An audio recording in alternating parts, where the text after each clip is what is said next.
जय श्री ओम नमः सिद्धेभ्यः। जय श्री ओम नमः सिद्धेभ्यः।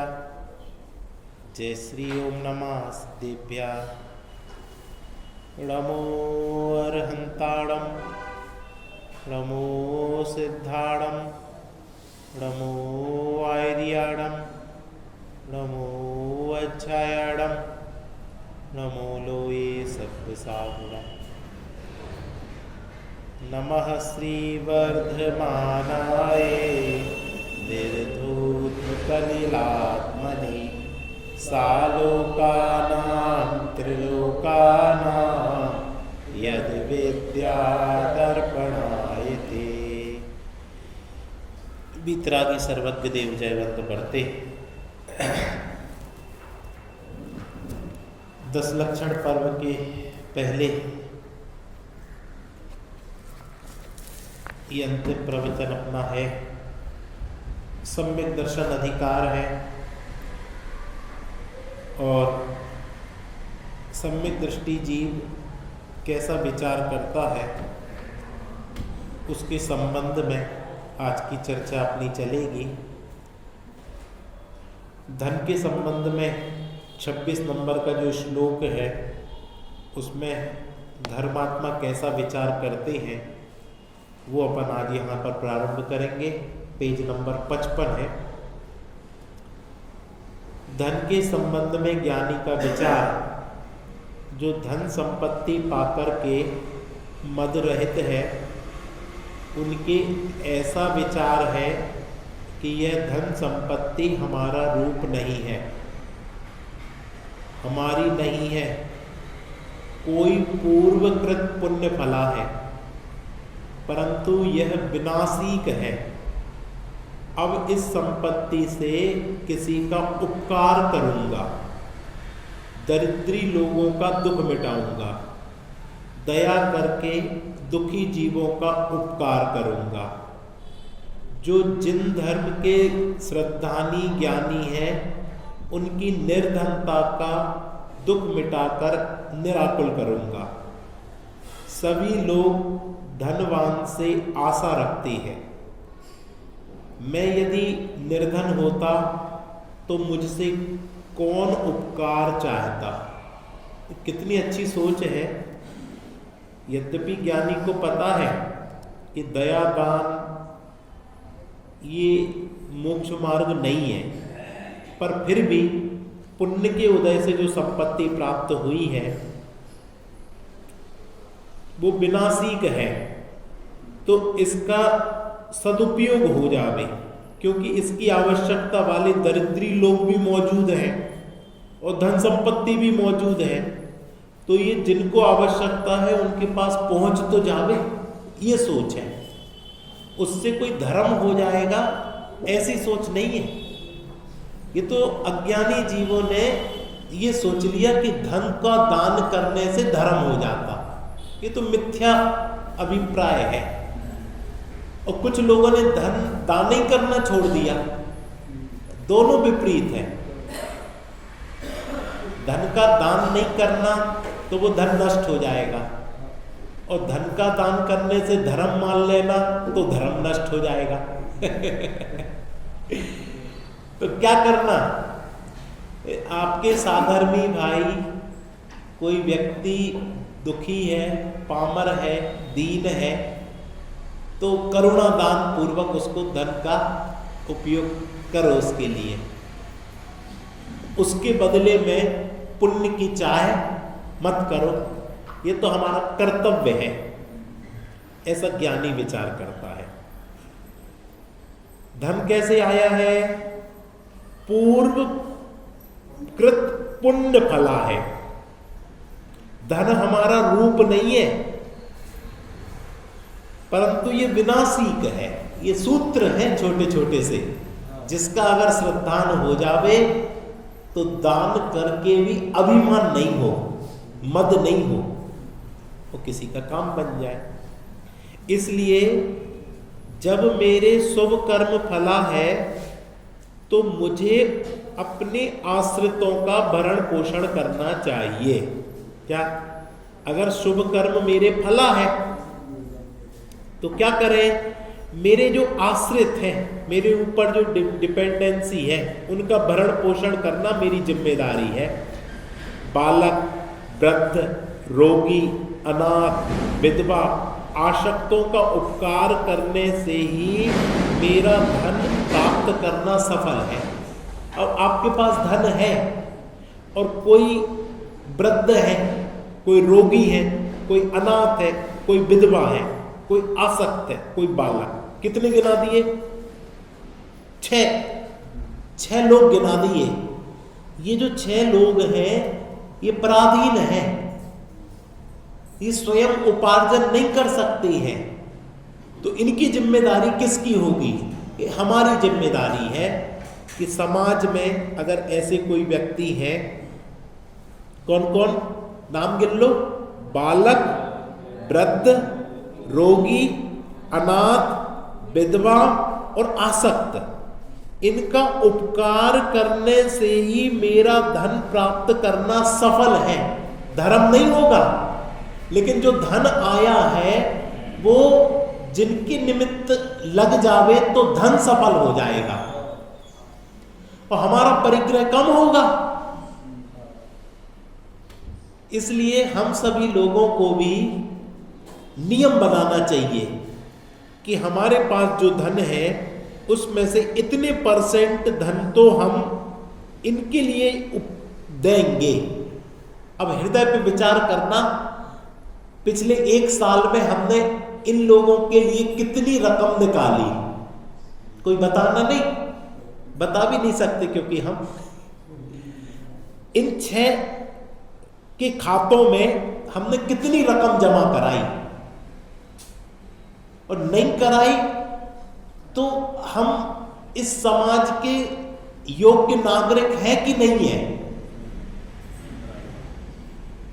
कोरोना काल आया था और लोगों पर दुख संकट आया, हम सबने भरपूर मदद की होगी, मैं ऐसी मान्यता रखता हूं।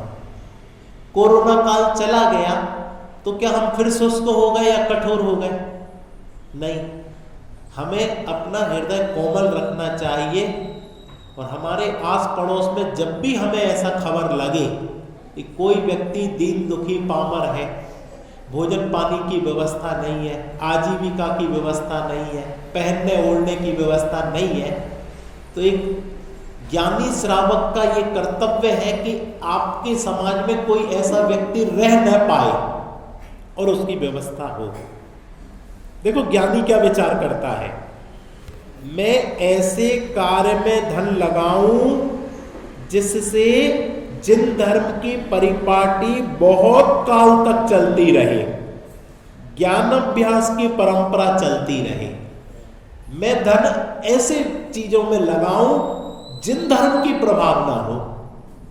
अब ऐसी चीज क्या होगी? आप विचार करो, ऐसी चीज कहां लगा दे कि जिन धर्म की प्रभाव ना हो? लोग मंदिरों में लगा देते हैं, प्रतिमाओं में लगा देते हैं, शास्त्र छपने में लगा देते हैं, बच्चों के धार्मिक एजुकेशन में लगा देते हैं, बच्चों की धार्मिक शिक्षा में लगा देते हैं। ये कुछ ऐसे काम हैं कि जिसमें कुछ में इनडायरेक्ट, कुछ में डायरेक्ट। बड़े पंडित जी साहब का वचन बोलो, किसी को याद हो तो। जड़ तीर्थों की अपेक्षा चेतन तीर्थों में धन लगाओ। इसका अर्थ समझे? ये जो मंदिर है ये तो जड़ तीर्थ है, जिनवाणी है ये तो जड़ तीर्थ है, और जो बच्चे संस्थाओं में अध्ययन कर रहे हैं वो चेतन तीर्थ है, वो जीते जागते।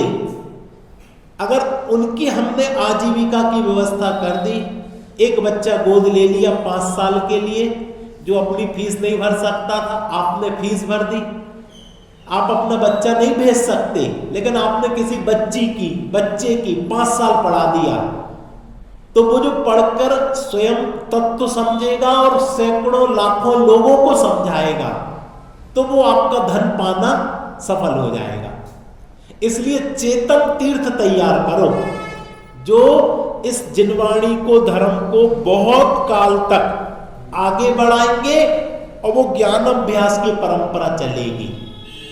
साथ में कोई ब्रह्मचारी भाई हैं, बहन हैं, जिन्होंने आजीविका करना छोड़ दिया है, उनकी व्यवस्था कर सकते हैं कि भैया आप अपना समय अधिक से अधिक शास्त्र अभ्यास में लगाओ और हमें भी शास्त्र अभ्यास कराओ, आपकी जिम्मेदारी हमारी है, हम आपकी व्यवस्था करेंगे। नित्य पूजन, ध्यान, अध्ययन, तप, शील से संसार का उद्धार करने वाले कार्यों का प्रवर्तन बना रहे, यह धन पाने का फल है, लाभ है। अगर आपके पास धन है तो नित्य पूजन चलती रहे, मंदिर में द्रव्य की कमी ना हो, पूजन करने वालों की कमी ना हो, धोती दुपट्टों की कमी ना हो, जो ध्यान अध्ययन में लगा रहे। पहले तो स्वयं ही, ऐसा नहीं हम 20-20 घंटा धन कमाने में लगे हैं और हम लोगों की व्यवस्था में धन दान कर रहे हैं, ऐसा मत कमाओ। तुम ये सोचो कि कम से कम आजीविका करना पड़े, कम से कम कमाना पड़े। इसमें भी दो काम है, तुम कम आजीविका करोगे तो एक दूसरे व्यक्ति को आजीविका मिलेगी क्या? तुम्हारी पूरी आजीविका कर लोगे तो दूसरे को कहां मिलेगी? फिर तुम थोड़ा सा दान करोगे। इसलिए इतनी आजीविका करो कि ध्यान, अध्ययन, तप और शील में मन लग सके। इतनी मत करो कि ध्यान में बैठो तो तुम्हें बैंक में पैसे जमा करना है, किसी का माल छुड़वाना है, किसी का पेमेंट करना है, ये काम हुआ कि नहीं हुआ, जीएसटी भरी गई कि नहीं भरी गई। ध्यान ही नहीं कर पा रहे, स्वाध्याय नहीं कर पा रहे, तप ही नहीं कर पा रहे, व्रत ही नहीं कर पा रहे, मंदिर ही नहीं जा पा रहे, स्वाध्याय नहीं कर पा रहे। ऐसी आजीविका करके धन मत कमाओ। अगर वास्तव में तुम अमीर हो, धनवान हो, तो आजीविका कम करो और स्वाध्याय के लिए समय बढ़ाओ। और अगर उसके बावजूद भी धन ज्यादा है तो क्या लिखा है नीति वाक्य में? लक्ष्मी बाड़े नहीं, पानी बाड़े नाव में, घर में बाड़े दाम, दोनों हाथ उलीचिए, यही सयानो काम। इसके बावजूद भी आपका दिन दूनी रात चौगनी धन बढ़ रहा है तो दोनों हाथों से दान देकर आप उसका उपयोग करो। यदि यह धन परोपकार में नहीं लगेगा तो क्या लिखा है चाची, क्या लिखा? नष्ट हो जाएगा, अवश्य नष्ट हो जाएगा। अगर आपने मंदिर के लिए 1 लाख रुपए दे दिया नींव भराने के लिए, उस पर मंदिर खड़ा होगा, भगवान विराजमान होंगे, हजारों साल तक लोग वहां स्वाध्याय करेंगे, और अगर आपने नहीं दिया तो वो नष्ट हो जाएगा। यह संपदा किसी के साथ कभी भी परलोक में गई नहीं है कि कोई संपदा परलोक में ले गया हो।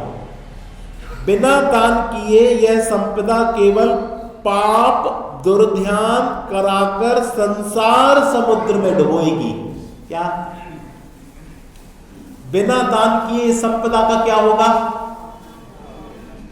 ये पाप और दुर्ध्यान कराकर संसार में डुबेगी। क्यों? क्योंकि आकुलता ही उत्पन्न करेगी, आर्त और रौद्र ध्यान कराएगी, संसार में डुबोएगी। और तुमने दान कर दिया तो दान करने से आपको कम से कम वहां पर जीव धर्म आराधना करेंगे, स्वाध्याय करेंगे, ध्यान करेंगे, तप करेंगे, अपना भी उद्धार करेंगे और दूसरों को भी धर्म में जोड़ेंगे। देखो 56 पेज, कोई पढ़ेगा? पढ़ो इधर से, आप पढ़ो।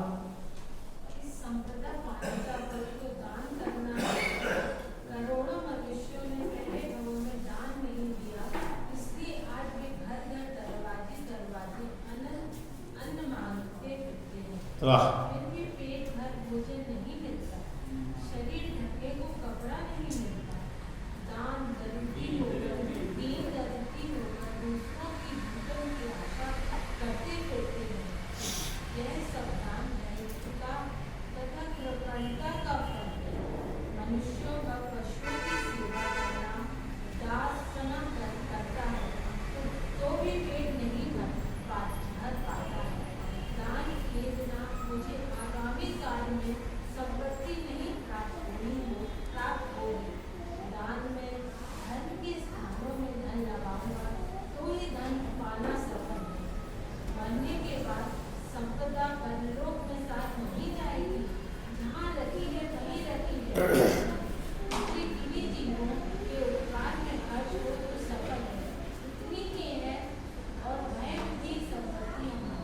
देखो एक बहुत अच्छी बात समझ में आ गई, इस संपदा पाने का फल तो दान करना ही है। अगर संपदा मिली है तो दान। और पता ये श्रावकाचार में तो लिखा है, कितने लोग हैं हिंदू और पारसी, जैसे रतन टाटा, आप सबने नाम सुना रतन टाटा का, वो अपनी आधे से ज्यादा संपत्ति दान कर चुके। ये माइक्रोसॉफ्ट के संचालक हैं विदेशों में, ईसाई हैं, वो अपनी दान कर चुके। इसमें कोई धर्म अर्म नहीं होगा, लेकिन ये तो एक नैतिकता है कि कोई व्यक्ति भूखा है, भीख मांग रहा है और हम संपत्ति रख के उसको डेड कर रहे हैं, ये तो लौकिक सदाचार है। और पता, करोड़ों मनुष्यों ने पहले भवों में दान नहीं दिया, इसलिए आज वे घर घर दरवाजे दरवाजे अन्न मांगते फिरते हैं। तो भीख मांगने वाले हैं ना, ये भिखारी क्यों बन गए? इन्होंने दान नहीं दिया कभी। ये बात याद रख लो, जिसने दान नहीं दिया वो भिखारी बनेगा, कृपण बनेगा। इसलिए अपनी सामर्थ्य के अनुसार, सामर्थ्य से ज्यादा भी नहीं कह रहे कि उधार लेकर दे दो, अपनी सामर्थ्य के अनुसार ऐसे कार्यों में दान देना चाहिए जिससे जिन धर्म की प्रभाव ना हो, तत्व ज्ञान की प्रभाव ना हो, लोग वितरागी तत्व ज्ञान को समझें, ऐसी जगह। और मांगने पर भी भरपेट भोजन नहीं मिलता, शरीर ढकने को कपड़ा नहीं मिलता, दीन दरिद्री होकर दूसरों की झूठन की आशा करते फिरते हैं, यह सब दान रहितता और कृपणता का फल है। ये दान रहितता का फल है। और गुरुदेव तो कहते यार दया दान व्रत भक्ति ये सब शरीर की क्रिया है, हेय है, आश्रव है, बंध का कारण है, संसार में डूबने का कारण है। तो अब हम समझ में नहीं आता कि दान करें कि नहीं करें, हैं? क्या करें हम? तो ये शैलियां समझ लो। चरणान योग की शैली यही है कि आपके पास अधिक संपत्ति है तो उसका सदुपयोग दान करो, नहीं तो नष्ट हो जाएगी। द्रव्यान योग की शैली है कि उससे धर्म नहीं होगा, उसका करके तुम अभिमान पुष्ट करके सोचो कि धर्म हो गया, तो इस धोखे में मत रहना। वो शैली द्रव्यान योग की है। चरणान योग भी नहीं कहता कि धर्म हो जाएगा। चरणान योग भी यही कहता है कि कोई कृपण व्यक्ति भूखा है और तुम्हारा हृदय नहीं पसीजता है और तुम धन लेकर बैठे हो, तो तुम कैसे श्रावक हो? सम्यक दर्शन कैसे प्रकट होगा? अभी इसके बाद 6 अनायतनों की चर्चा के बाद सम्यक दर्शन की उत्पत्ति में 5 लब्धियां होती हैं। कितनी लब्धि होती? 5। तो 5 लब्धियों तक कौन पहुंच पाएगा? वो ही पहुंच पाएगा जो साधर्मी वात्सल्य समझता है, दूसरे जीवों के हृदय की टीस समझता है। तो अगर तुम्हारे अंदर थोड़ी सी करुणा है और हृदय नरम है, मुलायम है, तो तुम्हारे सामने कोई भूखा, नंगा, दुखी, पामर, रोगी, विधवा हो तो करुणा दान पूर्वक उसकी मदद करो।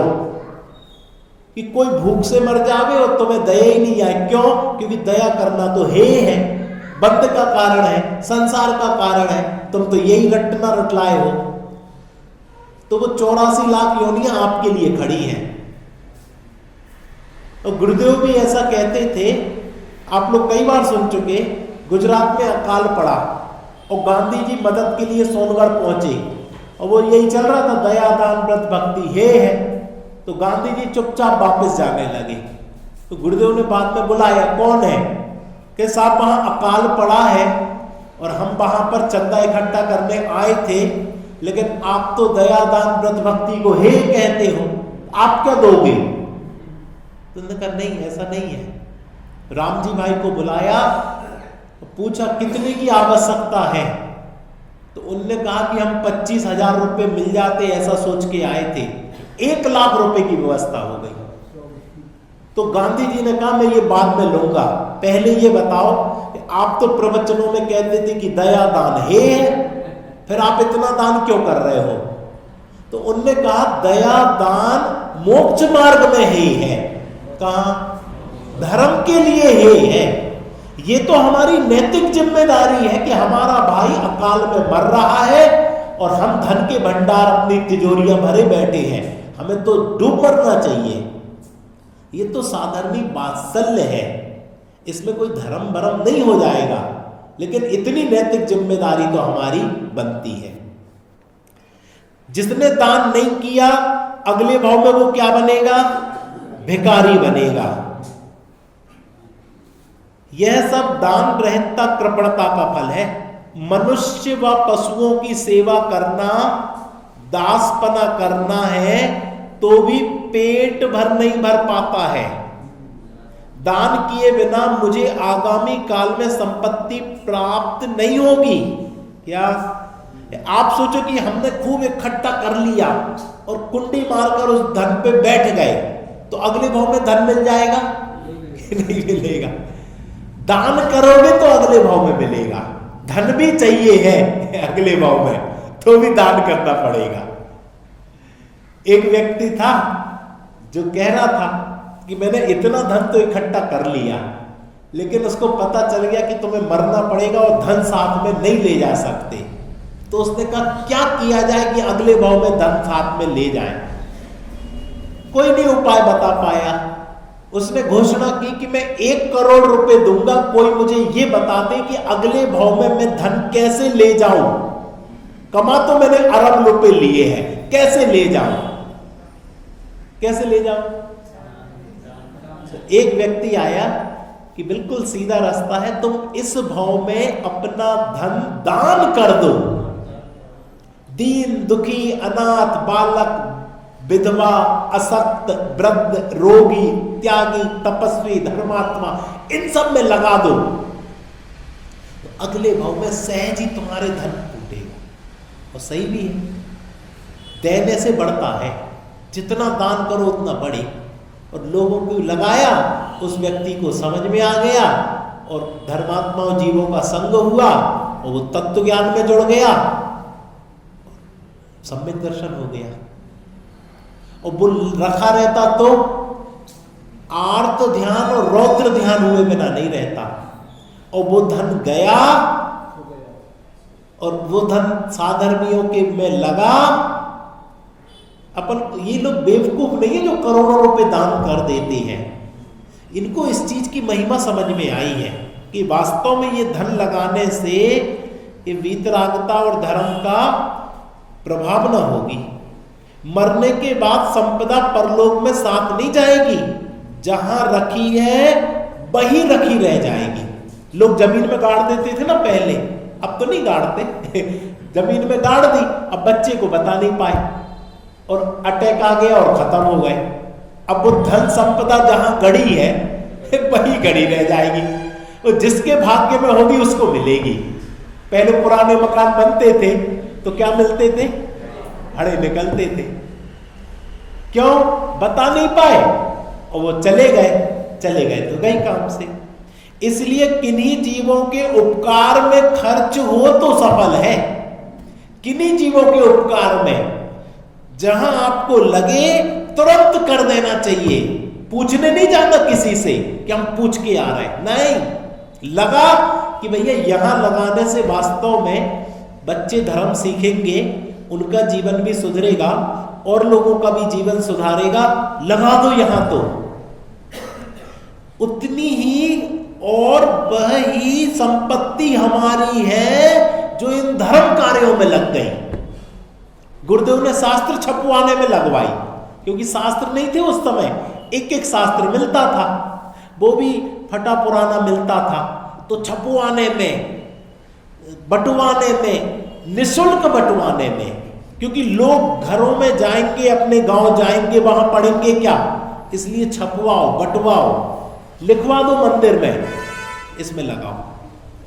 ऐसे विचार सहित सम्यक दृष्टि सदा ही परोपकार के कार्यों में धन लगाने को कैसा रहता है? तत्पर, मुंह नहीं देखना पड़ता। यहां बोला नहीं और वहां दान शुरू। सोनगढ़ में ऐसे ही चलता। उनने योजना बनाई कि साहब ये बनना है, ये कार्य है, ये होना है, 1 करोड़ 2 करोड़ 4 करोड़ 2 करोड़ 5 करोड़, 5 मिनट में 2500 करोड़ इकट्ठे हो जाते हैं। ऐसा नहीं कि हम घर में पूछेंगे बच्चों से पहले, नहीं 5 मिनट में करोड़ों रुपए इकट्ठे होते। क्यों?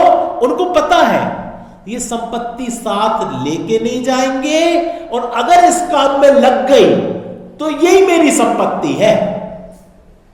और जो भोगों में लग रही है, गाड़ी बाड़ी लाड़ी विषय भोग, वो तो नरक ले जाने वाली है, इसका भी श्रद्धान है।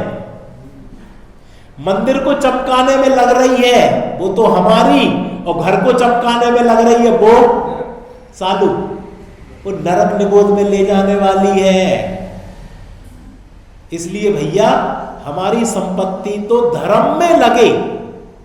ये लोग आराम से बैठकर स्वाध्याय कर रहे, आत्मा की बात सुन रहे, इसमें जिसकी संपत्ति लगी है आज वो यहां नहीं है, लेकिन वो इसका फल भोग रहा है। जिन्होंने ये मंदिर बनाने में, नींव भरने में पैसे दिए, आज वो जहां होंगे, इतने 25-50 लोग बैठकर 365 दिन आत्मा की बात सुन रहे, आत्मा में स्थिर हो रहे, उनकी संपत्ति देना सफल नहीं है तो किसकी सफल है बता।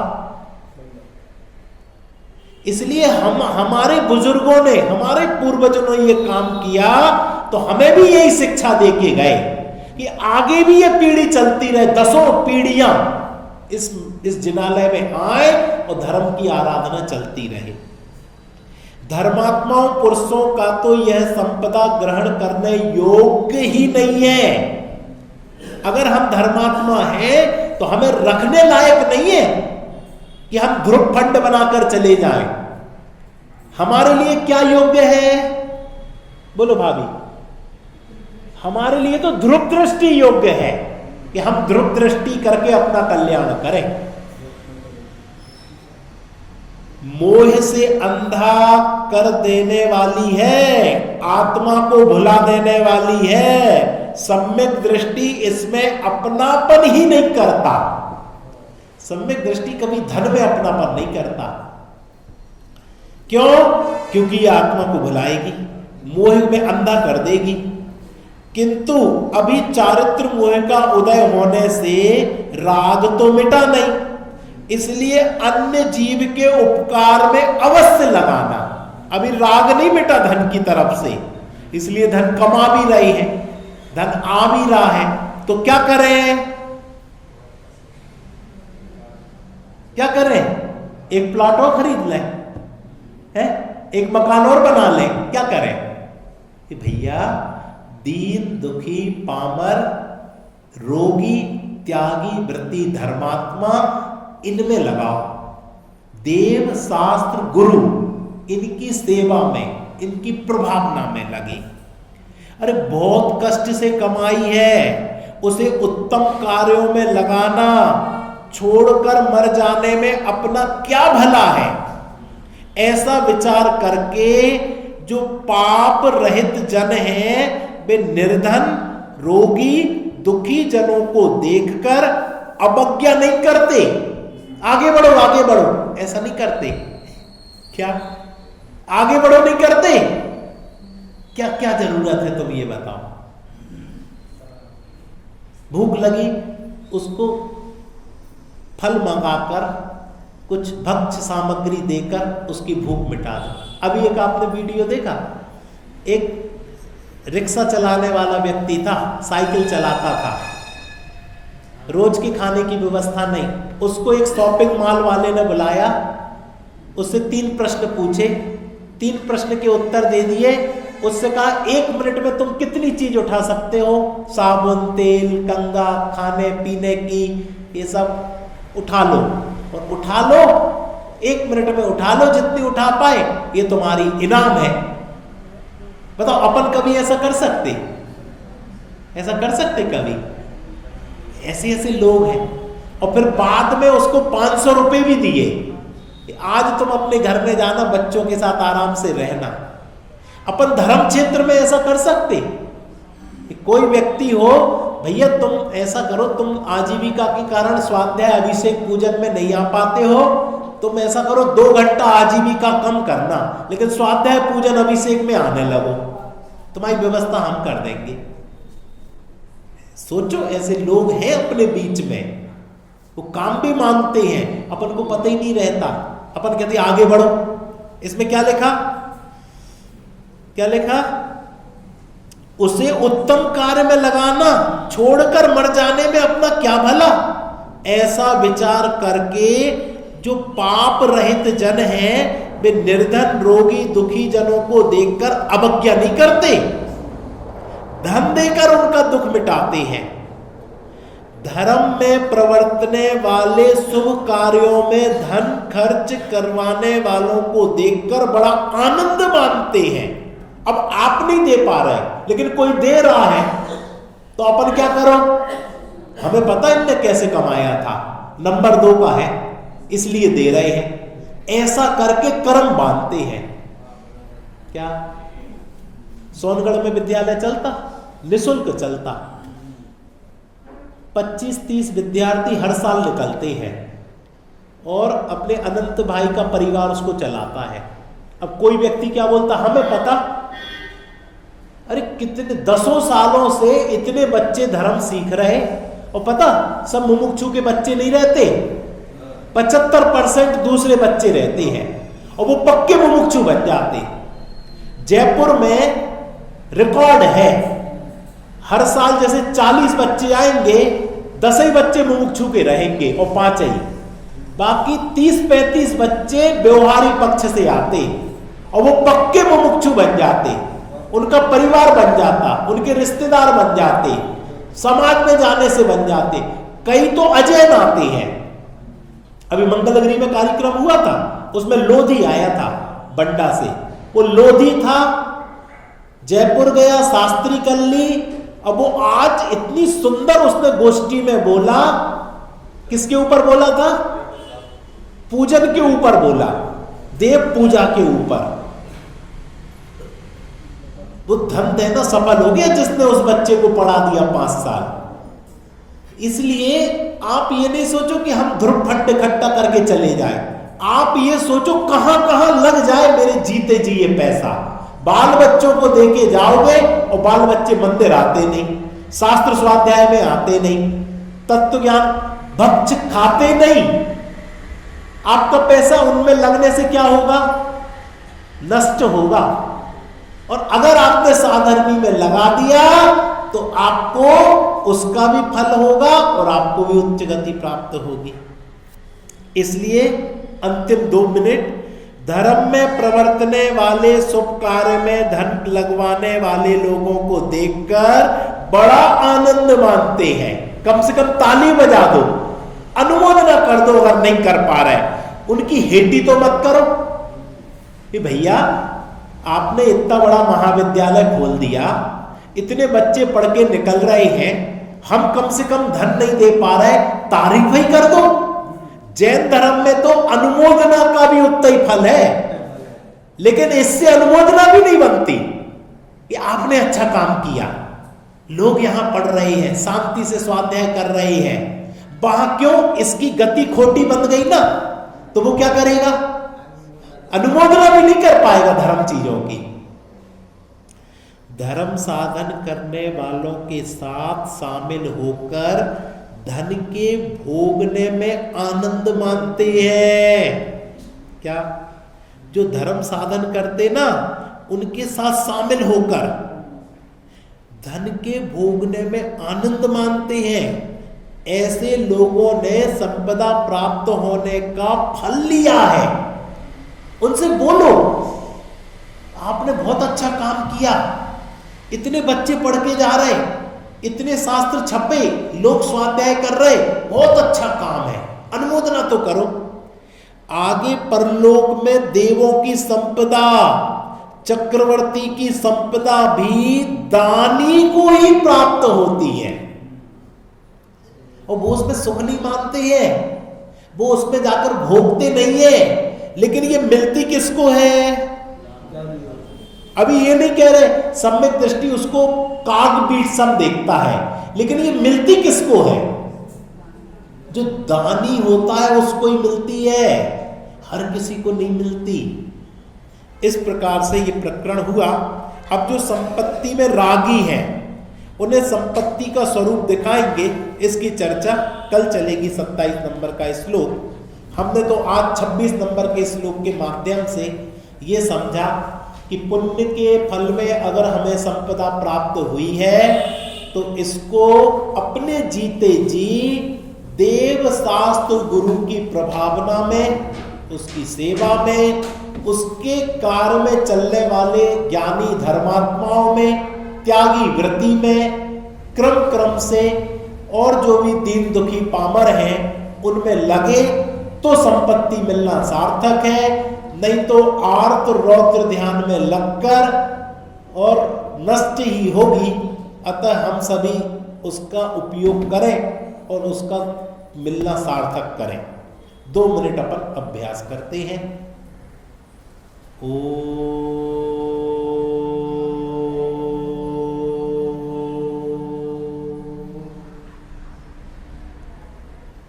चैतन्य स्वरूपो, वास्तव में मेरी संपत्ति तो चैतन्य है।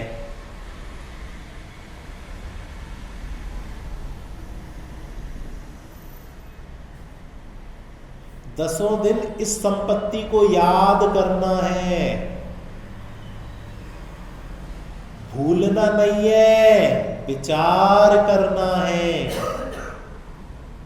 चिंतन करना है, घोलन करना है, अनुभव करना है कि मैं जीव हूं।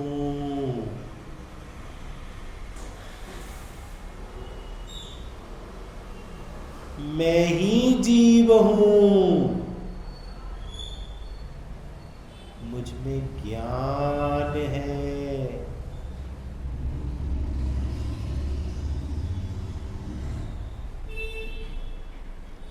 यही मेरी संपत्ति है। इसमें निराकुलता है, सहजता है, शांति है।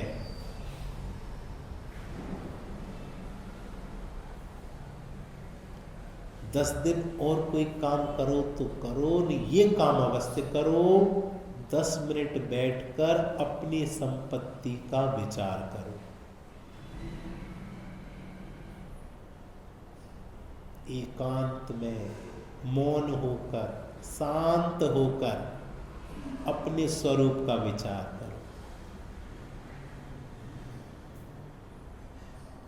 अपने चैतन्य देव का विचार करो,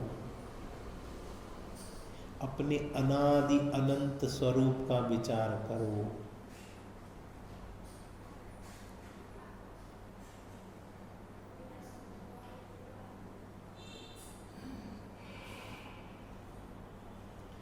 प्रसन्न हो।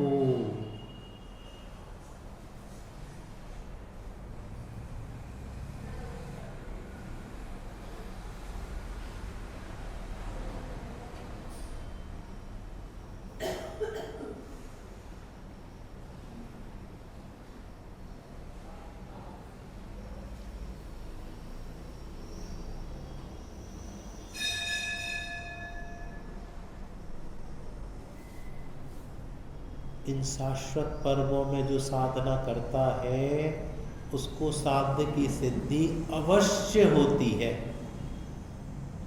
परिणाम विशुद्ध अवश्य होते हैं, आत्मा की अनुभूति अवश्य होती है।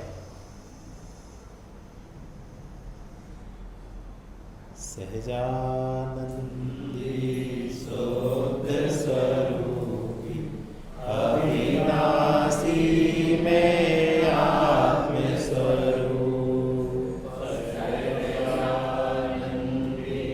शुद्ध स्वरूपी अविनाशी में आत्म स्वरूप।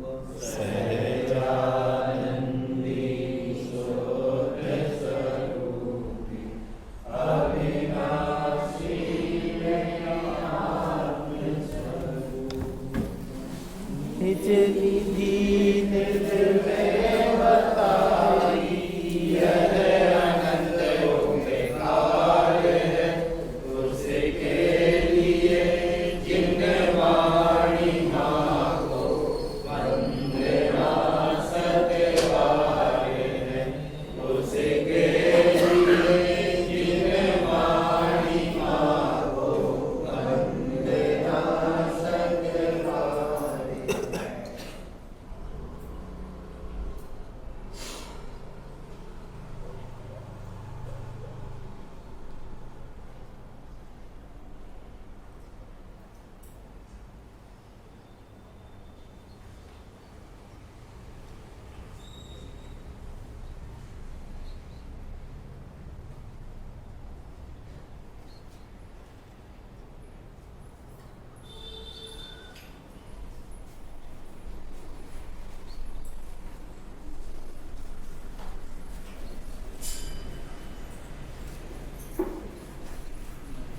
द्वादशांगमय जो